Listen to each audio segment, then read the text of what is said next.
Elon Musk has just announced the launch of Terafab, which will become the largest chip manufacturing facility in history. But that's not what we should focus on today. Because beyond this massive factory, there's also a colossal production machine. One that has allowed Tesla to eliminate thousands of welding robots from its assembly lines. Okay, what if a car was no longer assembled, but instead cast in just a few seconds, like a toy coming off a high-speed production line? It sounds like science fiction, but that's exactly what Elon Musk has done with the Cybercab. They now have a 50,000-ton Giga press, a gigantic machine capable of replacing almost the entire traditional welding and assembly line at Tesla. And if this becomes reality, the question is no longer how fast can Tesla produce cars, but rather will the auto industry, as we know it, even continue to exist? While BYD has surpassed Tesla in total vehicle sales, the real battle lies in how cars are made. For more than 100 years, the auto industry has remained loyal to a model that has barely changed. Hundreds of metal parts stamped separately and then welded together into a complete structure. A process that is time-consuming, costly, and full of potential weak points. That's exactly where Tesla saw an opportunity to rewrite the rules. Starting with a 6,000-ton Gigapress for the Model Y, then 9,000 tons for the Cybertruck, and now the ambition of 50,000 tons. Like real fast. And then, I guess maybe we need to just get even bigger casting machines. Sure, why not? Down. Yeah, let's 50,000 tons. But what is driving Tesla to keep scaling up these machines?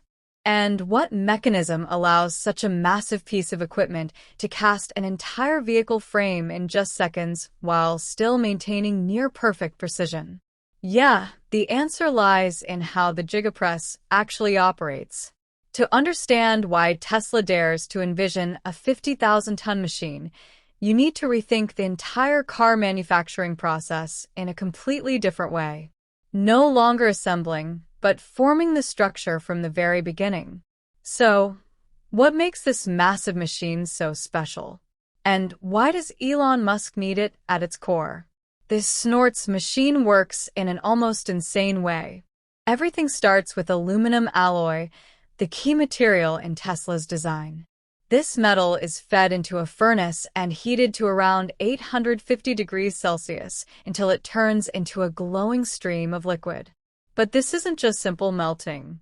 Tesla uses a dual furnace system, a gas-powered furnace for initial heating and an electric furnace to maintain a stable temperature between 750 and 850 degrees Celsius.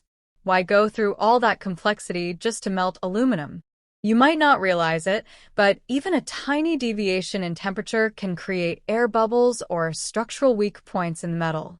That's why Snorts. Tesla injects nitrogen into the furnace to prevent oxidation while also using argon gas, degassing systems, and specialized filters to remove microscopic impurities.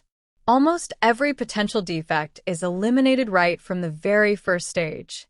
But the most interesting part comes next. Before the molten metal is injected into the mold, a robot sprays an ultra-thin layer of soybean oil onto the mold surface, just a few dozen milliliters. It sounds like non-stick coating and cooking, but it's actually a critical factor that allows the finished piece to separate perfectly without any deformation. Next, a vacuum system removes all the air inside the mold. This is a critically important step because if any air remains, bubbles can get trapped in the metal, weakening the entire structure. And then comes the most crucial moment. A high-speed piston forces the molten metal into the mold under enormous pressure.